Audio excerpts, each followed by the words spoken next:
Deus, como é que eu vou passar isso? Porque a princípio eu tive dificuldade. Depois, na hora que eu comecei a ler, eu fui entendendo um pouco mais e as coisas foram se conectando. E tem a ver com os animais, por isso eu trouxe o São Francisco. E a gente vai, né, conforme eu for contando a história do capítulo 33, curiosas observações, vocês vão entender um pouquinho. Eu não vou perguntar quem leu, porque quando eu estou sentada aí, e aí as pessoas perguntam, você leu? E eu fico vergonha quando eu não li, então não vou perguntar, para ninguém passar mico, tá? Mas quem não leu, quem leu, me ajude, né? Compartilhe comigo, tá? Porque a gente vai tentar fazer de uma forma light. É um capítulo denso, mas depois que a gente vai tirando as camadas da cebola, a gente vai percebendo o quão verdadeira é cada palavra desse livro, né? Então a gente está falando do capítulo 33, curiosas observações. A gente vai relembrar um pouquinho, porque eu tive essa necessidade de dar uma relembrada nos outros capítulos também, tá? Então só relembrando, gente, André Luiz está já no Ministério da Regeneração. Tá com um desfoquezinho assim, mas achei que já está.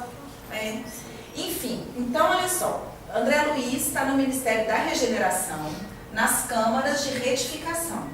Lembra, em alguns capítulos atrás, ele pediu trabalho, se ajoelhou para limpar o chão, enfim, para acolher. Essas câmaras são quem acolhe os espíritos vindos do umbral, os amigos vindos do umbral, que os samaritanos, que é uma organização de espíritos benfeitores, buscam e trazem para o nosso lar. Só para a gente lembrar onde André Luiz está, né? Depois, relembrando aqui o capítulo 30 e 31, e eu fiz questão de dar uma relembrada, porque André, ele vive algumas confusões mentais no capítulo 33, que eu me vi o tempo inteiro nisso, assim. Tem hora que eu estou bem, tem hora que eu estou mal. Tem horas que eu acredito demais, tenho fé, tem horas que eu perco completamente a fé. Falei até com a Malu quanto que foi, nada que é por acaso, né? Não existe coincidência do Ismael ir para o plano espiritual. Então, para mim foi muito importante, assim, o quanto que eu ainda tenho que ancorar a minha fé, né? Dar o passo primeiro, para depois olhar onde eu estou pisando, né? Vocês têm essa dificuldade também? Tem esse exercício? Não? Ninguém? Então, e aí, só lembrando aqui, o capítulo 30 foi falado sobre herança e eutanásia, que era o pai da irmã Paulina. Olha só o que o pai da irmã Paulina, numa frase aqui, olha, que termina o capítulo assim, é a página 173. Narcisa fala para André Luiz, depois que o pai da irmã Paulina estava muito revoltado e etc. Ela fala assim para André, saindo já, final de capítulo: Deus criou seres e céus, mas nós costumamos transformar-nos em espíritos diabólicos, criando nossos infernos individuais. Eu achei importante frisar, que eu fui relendo assim, até para me contextualizar um pouco mais do 33, porque tem tudo a ver com o 33. E o 31, lembra da médica mendiga? O vampiro, que eles acabaram não deixando entrar e tal. Olha só o que ela fala, um dos momentos, o que ela fala? Uma frasezinha. Ela fala assim: demônio, feiticeiro, secaz de Satã, não voltarei jamais, estou esperando o céu que me prometeram e espero encontrar. Então, de novo, nós, né, eu me vejo o tempo inteiro, né, trazendo para mim aqui o tempo inteiro, esperando um céu que na verdade está dentro de mim, né? É a minha responsabilidade. E a gente vai falar muito então desse paraíso que a ministra veneranda, a semana passada foi Júlia, não foi Júlia? Semana retrasada, né? Porque teve o jogo, falou sobre o quão evoluída é a ministra veneranda, não é isso? E que ela, inclusive, além do governador, era a segundo espírito no nosso lar que tinha encontrado Jesus, né? Então, assim, a gente está falando desse universo, dessa câmara de regeneração. E aí, então, vamos começar o capítulo 33.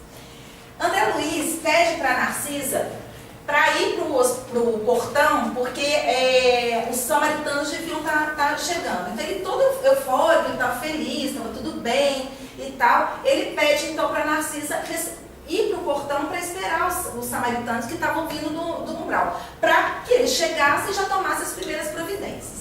Mas aí, olha como vocês vão percebendo a balança e o desequilíbrio de André, que eu me vi o tempo inteiro nisso. Agora eu vou para o portão dos samaritanos, está tudo certo, vou lá, vou ajudar daqui a pouco. Aí ele se vê, aí ele estava lindo, aí ele volta um pouco no que o Júlio trouxe da ministra veneranda, falando daquelas árvores frondosas, aqueles lugares maravilhosos que o Júlio trouxe para a gente, no capítulo 32.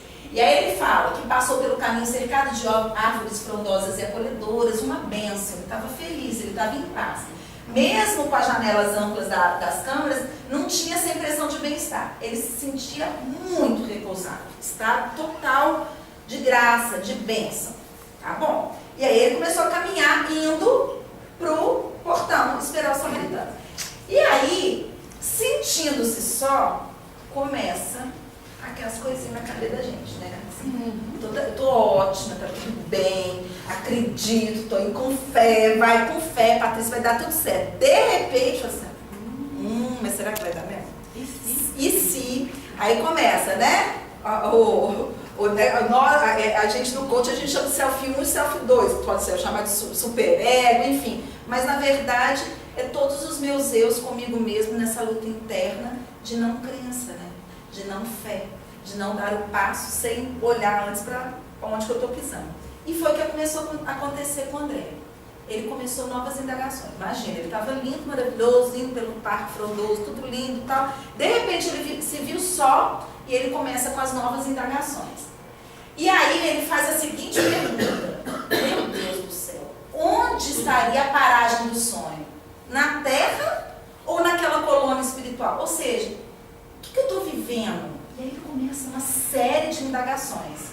E eu me vi muito nelas. Eu não sei se vocês presenciam, e às vezes, gente, o nosso humor e a nossa falta de fé, pouca fé e muita fé, às vezes num turno, uma manhã, eu já estou assim, não, agora eu amanheci acreditando, no meio da manhã eu já estou, sei lá, né? E foi isso que aconteceu com o André. Talvez por isso a minha grande dificuldade com esse capítulo, né? O quanto que eu ainda preciso ancorar a minha fé. O quanto que eu preciso, de fato, acreditar, fazer a minha parte, mas acreditar que tem uma providência divina cuidando de mim, e que eu sou parte disso tudo, e que tem uma centelha divina dentro de mim, né? Eu esqueço às vezes. E eu me vejo, às vezes, sozinha, como um náufrago, como o André falou aqui pra frente. E aí ele fala, por que razão ele prestava ali tão grandes esclarecimentos sobre coisas mais variadas da vida? Ele estava aprendendo muito, ele estava, no capítulo ele está grato a isso. Mas por que que, no entanto, eram omitidas quaisquer notícias do seu antigo lar? E aí ele vive um grande dilema, porque ele fica, o que teria sucedido a Zélia, aos filhinhos? O que teria acontecido? E aí ele lembra, e aí ele vai e volta nessa balança o tempo inteiro no capítulo, porque ele fala assim, aí começa a lembrar, nossa, mas e aí? E a viuvez da Zélia, a orfandade dos meus filhinhos, eu estou com saudade, etc. Mas aí ele lembra, gente, mas a minha própria mãe, lembra num capítulo mais para trás, que a própria mãe de André fala, guarde-se no silêncio, acalma seu coração, tudo no tempo certo, você não está pronto agora. O tempo chegará. E aí ele lembra, então assim, ele está nesse devaneio, né? E aí ele fala, tudo indicava a necessidade de esquecer os problemas carnais no sentido de renovar-se intrinsecamente. Coisa que eu tenho muita dificuldade, assim, de falar, Patrícia, calma, calma. Você fez a sua parte, agora vamos confiar, vamos entregar. E é o momento de silenciar esse barulho interno, não só na mente, mas no meu coração e na minha alma. Vocês se sentem assim também? Essa é a fé vacilante. É a fé vacilante. É a fé vacilante. É a hora que nós temos para cortar essa cruz. Ela está pesada, quer dizer, o egoísmo ainda não saiu de dentro desse coração aqui. Então a fé vacila. O dia que ele sair, Aí nem até o André Luiz vacilava, porque ainda não estava puro para... Perfeito. E aí eu falei, se a André, que a André estava assim, tá tudo bem comigo, tá tudo certo na vida, né? Eu tô no, né? A gente está no caminhar, né? Mais pra frente a gente vai falar um pouquinho disso também. E aí, mas a luta interna continuava, entende? Ele falava assim, gente, mas e aí, eu tô aqui, eles estão falando tanto de coisa, mas meus filhos, aí ele sofria. Aí ele falava de novo, não, mas peraí, minha mãe veio, silêncio, e continuava. Ele desejava ardentemente rever a esposa muito amada, receber de novo o beijo dos filhinhos, ele fala isso.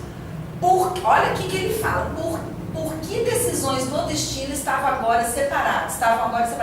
Como se ele fosse um náufrago, olha isso, André Luiz falando. Como se ele fosse um náufrago em praias desconhecidas, no tanto que ele foi acolhido por aqueles amores todos, por Narcisa, pela ministra, por todos eles, né? na casa do, como é que chama aquela? Laura. A Laura. Então, do Elias, então assim, o tanto de amigo que ele, mas ele se sentia assim, então, a dualidade, a luz e a sombra, que a gente tanto fala, que Helena traz isso divinamente pra gente, né? Então é aceitar, mas agora que a gente está, pelo menos eu, depois dessa lição de estudar muito essa lição, eu falei assim, gente, eu preciso tomar vergonha na cara e, né? E realmente, pelo menos, colocar luz a isso que eu estou sentindo.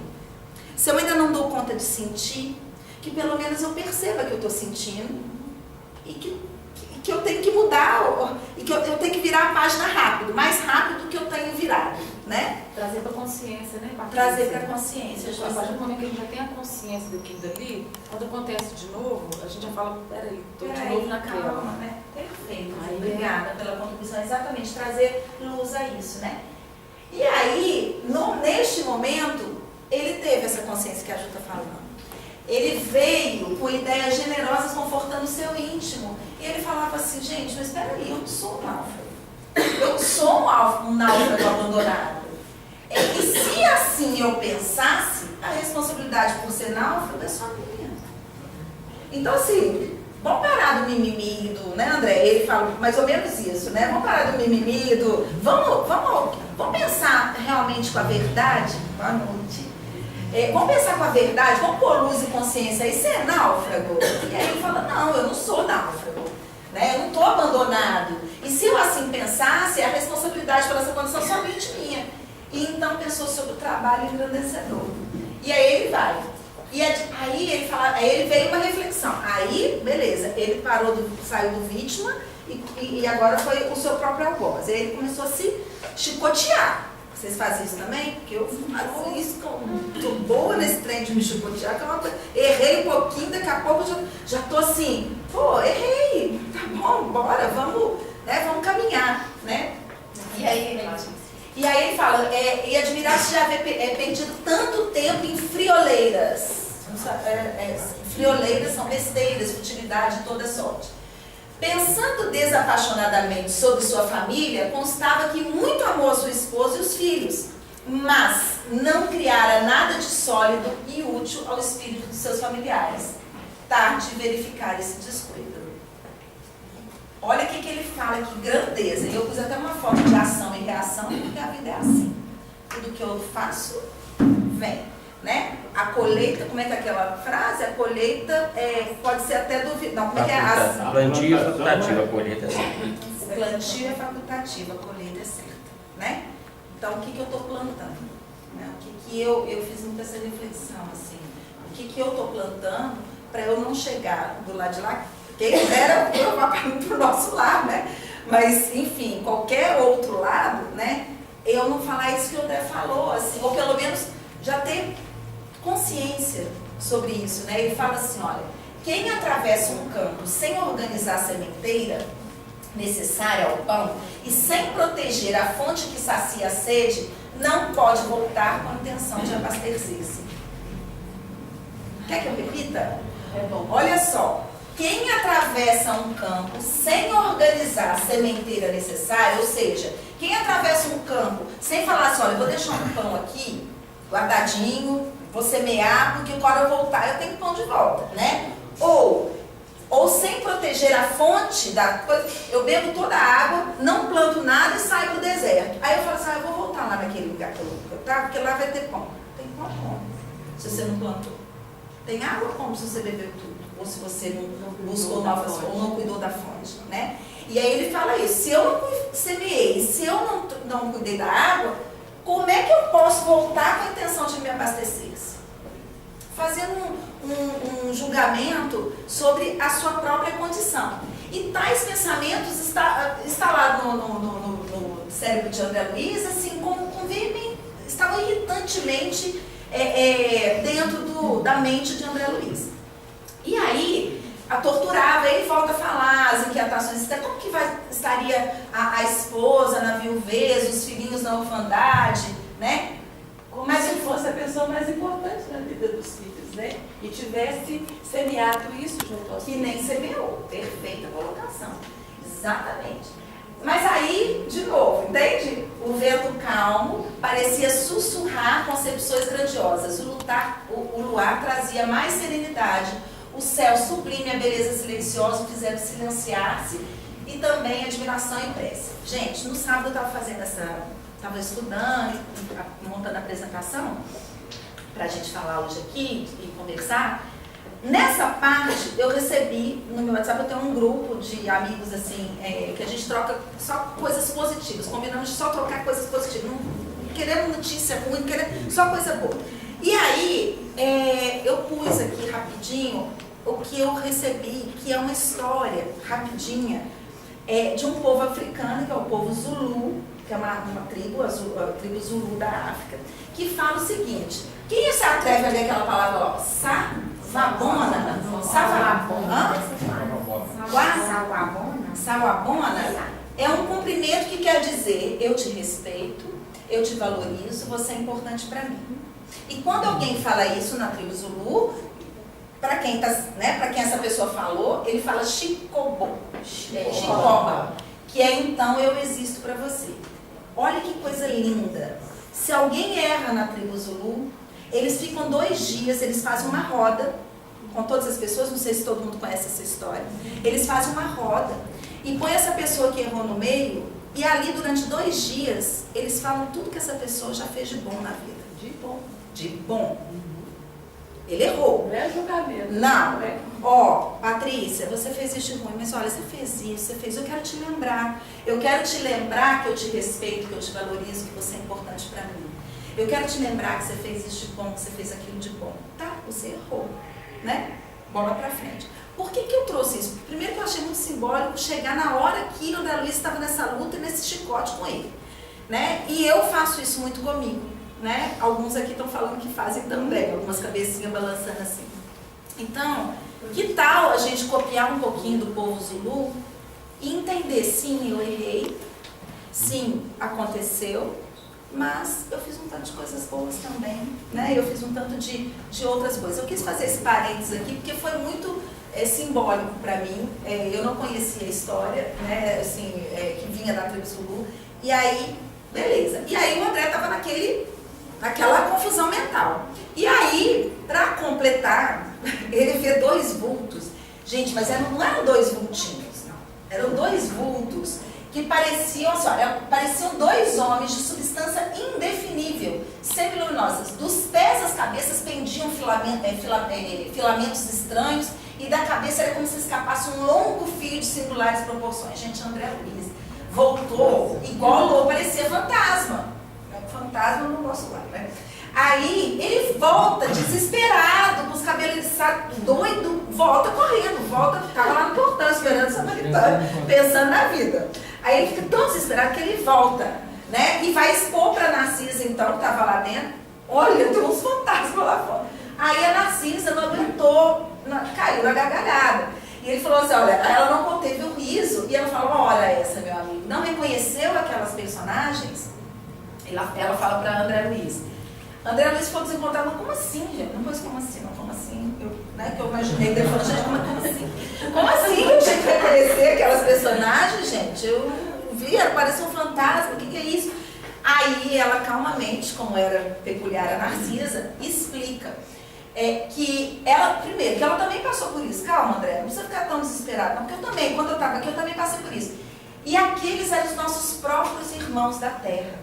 O que ele estava vendo eram espíritos que estavam como espíritos no nosso lar, mas eram irmãos que viviam na terra, porém, encarnados. Porém, são poderosos espíritos que vivem em carne em missão redentora e têm permissão para abandonar o veículo corpóreo para transitar livremente em planos como o nosso lar. Para mim isso foi novidade. Eu tive que ler ele, eu estou lendo isso. Eu não sabia que tinha. Para mim era ou desencarnava, acabou, né? E tem. E aí ela fala isso. Sendo assim, não era para que tivesse medo. Os filamentos dos fios são singularidades que o diferenciam dos que vivem aqui. É só para diferenciar, né? Os encarnados que conseguem atingir essas paradas são criaturas extraordinariamente espiritualizadas, apesar de obscuras e humildes na Terra. Olha que legal, né? Eu achei isso. Hã? Vai de novo. Vai de novo? Então foi o seguinte, o André Luiz estava lá esperando o samaritano. Aí ele vê dois vultos cheios de fila, como se fossem uns negócios saindo da cabeça, um vulto estranho, parecia um fantasma. Aí ele sai correndo e volta para Narcisa. Aí Narcisa riu e falou assim, amigo, não tem problema, eu já passei por isso também. Quando eu vi a primeira vez, são amigos que vivem na Terra como... Eles são encarnados. São encarnados, só que eles estão lá como espíritos. Como se fosse desdobramento. Como se fosse um desdobramento. Exatamente, como se Exatamente. fosse... É um desdobramento, né? E aí ele fala que são criaturas muito iluminadas. São muito iluminadas, mas que vivem obscuras e humildes na Terra. E aí convida então André Luiz para voltar lá. Ele estava assim, né? Todo morrendo de medo, mas ele falou, já Narcisa vai comigo, beleza, né? Detalhe, esse detalhe é meu também. Em algum momento eles falaram, era mais de 00:40. Ou seja, André Luiz estava trabalhando, né? Praticamente virado. Lembra de um capítulo que ele falou que alguém falou, eu não estou recordando a personagem, mas alguém falou para ele assim, tudo bem, mas você só vai descansar às 8 horas da manhã. Lembra disso? Era 00:40 aqui, né? E aí eles voltam, então. E André vê os dois vultos se afastando do nosso lar, tranquilamente. Narcisa completou e fala, eu não achei uma luz, dois vultos com uma luz azul. Então eu trouxe verde, mas vocês pensam que é azul, tá? Porque ela fala assim, ó, estão envolvidos em claridade azul. Devem ser dois mensageiros muito elevados na esfera carnal em tarefa que não podemos conhecer. Ficaram, contemplando. E eu não achei um vulto iluminado azul. Mas enfim, eram esses caras. Beleza. Aí Narcisa fala, olha, lá vem eles e tal. E aí André acha estranho, porque ele ouve latidos. Começa São Francisco, quer ver, tá? André percebeu que a caravana avançada surpreendeu com os latidos dos cães. E pergunta espantado, mas Narcisa, que é isso? Que latido que é esse? Tem cão? Aí a Narcisa falou, os cães são auxiliares preciosos nas regiões obscuras do umbral, onde não estacionam somente homens desencarnados, mas também verdadeiros monstros, que não cabe agora descrever. Tipo assim, vou te poupar, André Luiz, não vou falar agora tudo, porque assim, aos poucos, vamos comer o boi em bifes, né? Aos poucos. E aí, ele vê 6 carros grandes, em formato de diligência, precedidos de matilhas de cães alegres e barulhentos, eram tirados por animais que, ao mesmo tempo, pareciam André Luiz, ou seja, eram puxados por mulas, como se fossem as mulas terrestres, e tinham aves de corpos volumosos que voavam a curta distância acima dos carros, produzindo ruídos singulares. Tudo isso me pareceu muito peculiar, assim, muito estranho, né? Por isso que eu tive que ler, mas eu estou vendo isso. Tem ave, né? Eu não confesso a minha parte leiga aqui, que eu não sabia. Cães eu até entendi, eu já tinha ouvido, mas aves robustas, granindo, eu achei estranho, mas tem. E aí o André pergunta, como bom curioso que era, gente, mas e o ônibusinho lá, por que não vai? Esses carros, vem esse tanto de animal, por que isso, né? Aí a Narcisa fala, de novo, paciente, né? Como a gente não é, como eu não sou, na verdade. Que às vezes vocês têm isso também. Foram alguns aprendizados, alguns insights que eu tive durante a coisa. Gente do céu, ter um André Luiz do lado deve ser fácil não, né? Então, assim, quantos André Luiz a gente tem? E em quantos momentos também nós somos, André Luiz, numa perguntação, numa falta de saber e numa necessidade de saber, e, a gente, né, e eu não tenho paciência de parar com a calma da Narcisa. Isso também foi um insight que eu tive, né, que eu tenho que ter mais calma com o outro, porque eu sei algumas coisas, mas a maioria eu não sei. Né? Eu não sabia que tinha essas árvores enormes lá no nosso lar. Então, assim, imagina o tanto de coisa que eu não sei e fico na minha arrogância, achando que quando alguém pergunta algo que eu sei, eu não preciso, não tenho que ser paciente. Eu tenho sim. E esse foi um outro insight que eu tive também, da calma da Narcisa, né? E aí ela explica que era uma questão de matéria. Por que o ônibus, o aero, como é que chama? Aeróbus, exatamente, não ia? Porque era uma questão de matéria. Como o avião não fende a atmosfera do planeta, como o avião que fende a atmosfera do planeta não pode fazer o mesmo em alto mar. Ele não pode mergulhar, o avião não mergulha no mar, por causa da densidade, né? E aí ela fala uma coisa super legal, que ela fala assim, por compaixão, a espiritualidade está permitindo que seja dessa forma. Porque além da questão da densidade, os animais são muito importantes. Olha só, os cães facilitam o trabalho, os moares, que são as mulas, suportam cargas pacientemente e fornecem calor nas zonas do umbral onde são mais necessárias. E as aves, que eles chamam de ibis viajores, são excelentes auxiliares dos samaritanos porque devoram as formas mentais, odiosas e perversas, entrando em luta franca com as trevas umbralinas. Por isso que eu trouxe a música de São Francisco, para a gente pensar não só na terra, mas como em qualquer outro lugar, né? Os animaizinhos, o quão útil eles são. Né? E aí André fica muito surpreso, e aí a Narcisa completa para André falando, olha, ele começou a perguntar o tanto com ele, né? Lógico, curioso e tal. Aí ela fala, olha, você vai saber mais sobre os animais no Ministério do Esclarecimento, onde se localizam parques de estudo e experimentação. Então, eu li o Nosso Lar há mais tempo, mas quem leu recente, ou quem conhece mais do que eu, deve ter para frente alguma coisa falando disso, e caso não tenha, é bom a gente pesquisar, né? Porque tem mais coisa falando sobre os animais. Me deu muita curiosidade também, né? E aí ela fala, ok, André, então você pode pesquisar depois e tudo, mas bora trabalhar, meu amor, porque agora eles estão, né, com um tanto de amigo aí e de irmãos precisando do nosso trabalho. Outro insight que eu tive comigo. Às vezes eu fico no meu devaneio e esqueço de olhar para o lado, né? E estender a mão. Olhando para o meu próprio umbigo, nas minhas dúvidas, nas minhas dores, eu esqueço de olhar para o próximo, que às vezes está mais próximo do que eu posso imaginar, né? Dentro de casa, por exemplo, os nossos mais próximos, ou não, um amigo, um ombro, enfim. E aí ela termina o capítulo com essa frase magnífica, fala, e distribuindo ordem de serviço aqui e acolá, prepará-los para receber novos doentes de espírito. Então, para mim, esse capítulo, né, se eu contei para vocês alguns 3, 4 insights que eu tive, foi de grande valia. Então, gratidão, né, por esse capítulo ter saído comigo, porque eu de fato aprendi muito. Gratidão por compartilhar com vocês.